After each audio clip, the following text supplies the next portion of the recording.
我做到10秒嘅 full planche， 好多人都以為我每星期都用好多時間嚟練卧挺，但事實係我一星期只會用大概30到40分鐘嚟練習卧挺。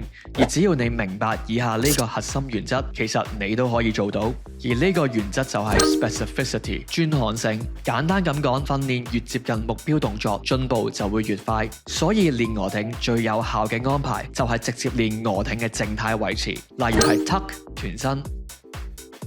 Advanced tuck 進階團身，或者係 band assisted 嘅 straddle 拉力帶輔助嘅分腿。而因為卧挺係高強度短時間嘅力量動作，就好似做大重量低次數嘅深蹲咁樣，訓練組嘅強度係一定要足夠。建議大家揀一個盡全力只可以做到6至10秒嘅卧挺變化，然後每組 hold 4至8秒，咁練就最能夠加強我哋神經嘅力量輸出。另外，卧挺本身需要一定嘅技巧同埋協調，建議大家每星期練2次，每次做4至6組去增加動作嘅熟練度。如果時間許可，都可以另外再補2至4組輔助動作，例如係啞鈴上提、倒立掌上壓、